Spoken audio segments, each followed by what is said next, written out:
ने जंतर मंतर पर आज एयरटेल एमडी मित्तल के खिलाफ किया धरना प्रदर्शन। जिस तरीके से एयरटेल के एमडी ने उपभोक्ताओं को 15 साल पहले एयरटेल सिम बेचने का काम और टेंडर दिया था, उसको लेकर के अब उनको मित्तल एयरटेल कंपनी के एडमिन ने सभी पुराने जितने भी डिस्ट्रीब्यूटर डीलर थे एक एक करके सभी को कंपनी से निकाल दिया। कुछ लोगों को सर्विस सेंटर भी बंद करना पड़ा। सभी ने एक साथ मिलकर एयरटेल मित्तल को चेतावनी दी है कि हमने आपकी कंपनी को ऊपर तक। मेरा नाम देवेंद्र गोयल है। मैं channel partner welfare association society का नेशनल की तरफ से सेक्रेटरी हूं। और सर्वप्रथम मैं आप सब मीडिया वासियों का धन्यवाद करना चाहता हूं कि जो आप जंतर मंतर पर आए और आपने हमारी इस परेशानी दुख दर्द को समझा। और मैं आपसे निवेदन करूंगा कि जो भी हमें दुख परेशानी है, हमारी इस आवाज़ को बुलंद करें मीडिया के माध्यम से।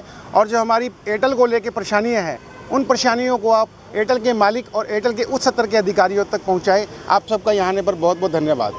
परेशानियाँ, एयरटेल का कंपनी का वजूद बहुत बड़ा है, आप सब जानते हैं। आज एयरटेल की मनमानी है। एयरटेल का जन्म सन 1992-93 के लगभग हुआ था। जब किसी भी कंपनी का जन्म होता है तो उसका कोई वजूद नहीं होता है। उसका वजूद बनाने के लिए, उसको कंपनी को खड़ा करने के लिए मैन पावर की ज़रूरत होती है। और उस वक्त एयरटेल कंपनी आई थी, हच भी आए थे, वोडाफोन भी आए थे। और हम सब ने ये निर्णय लिया था कि एयरटेल एक अच्छी कंपनी है, इंडियन कंपनी है। इंडियन कंपनी के साथ कंपनी ने हमें ऑफ़र दिया था कि आप हमारे साथ जुड़िए, आप हमारे साथ जुड़कर नए नए ग्राहकों को जोड़िए। आपको ग्राहक जोड़ने की एवज़ में आपको एक कमीशन रूपी पैसा दिया जाएगा।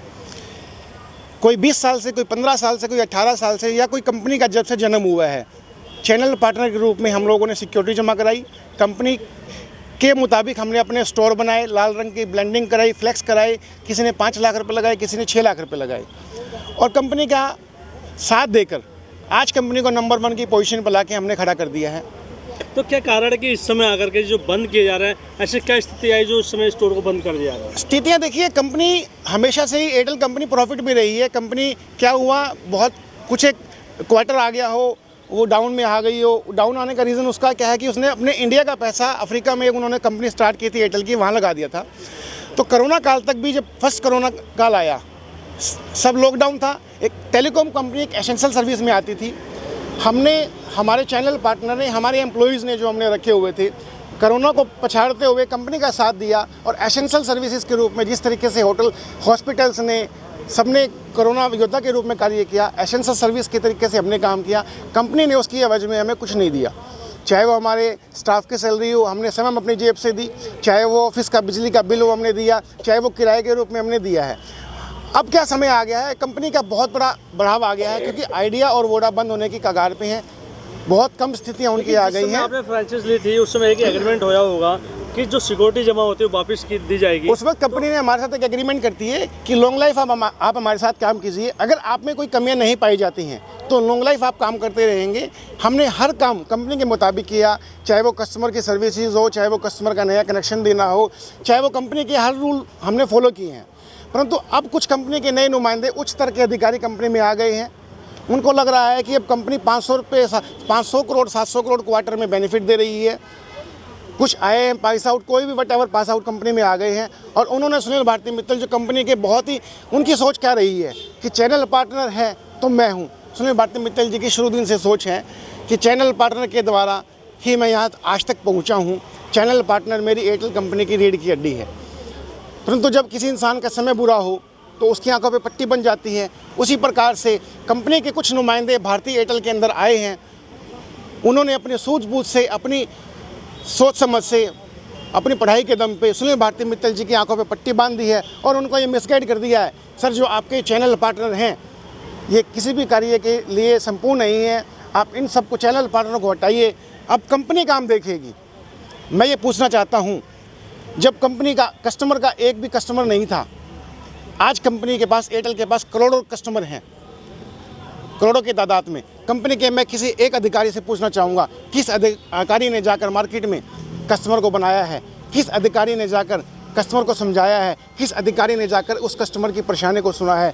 चाहे उसको बिल से संबंधित है, चाहे वो उसके रिचार्ज के पैसे कटने से संबंधित है, ये सब काम किया है चैनल पार्टनर ने।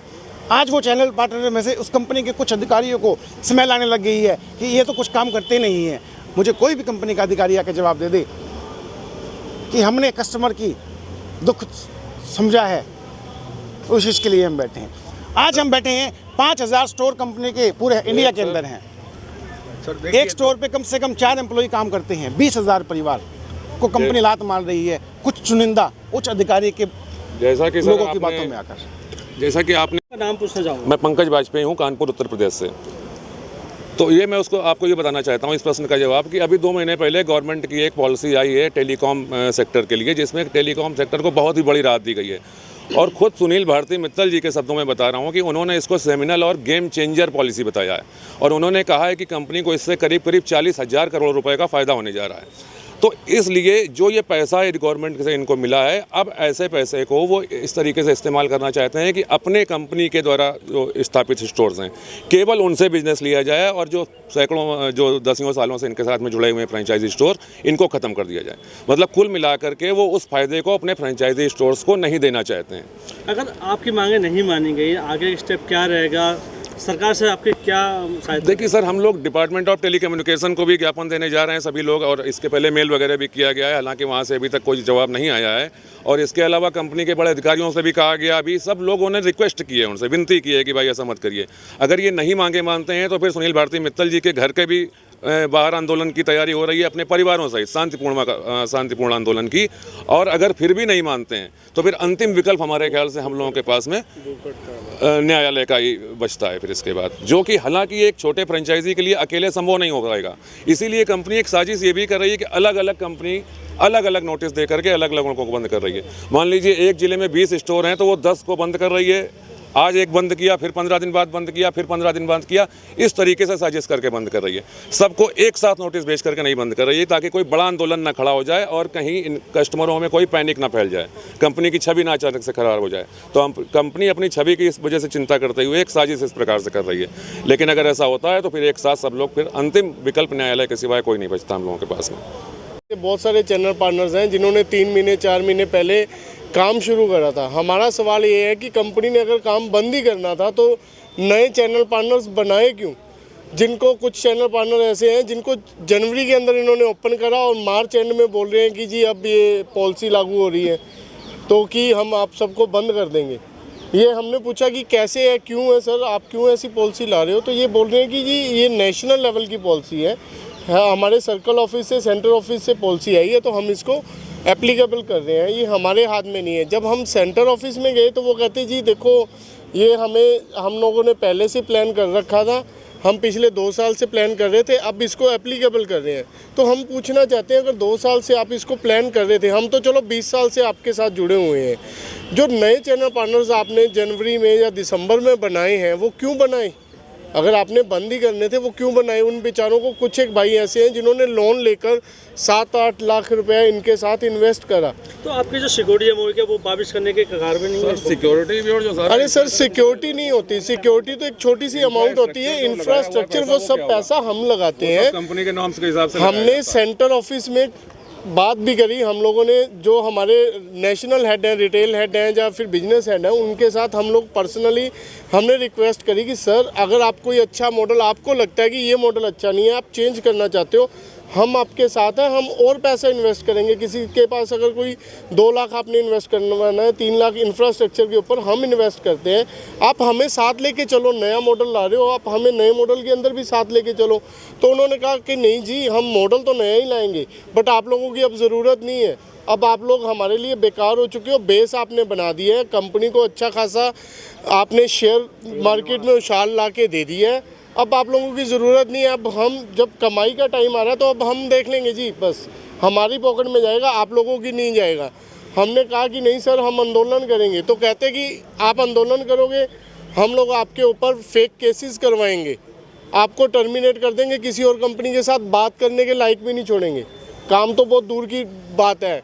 हम लोगों को क्लियरली बोला गया कि कंपनी बहुत बड़ी है, आप लोग तो छोटे छोटे हो, आप लोगों को बिखेरना तो कोई बड़ी बात नहीं है, 1 मिनट में बिखर जाओगे आप लोग।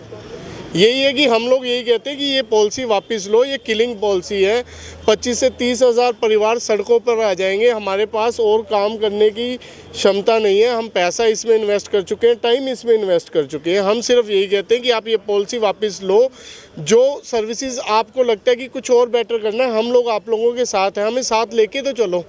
हमारी यही रिक्वेस्ट है मित्तल साहब से भी और सबसे कि इस पॉलिसी को, ये किलिंग पॉलिसी है, इसको वापस ले लो। सरकार से भी हमारा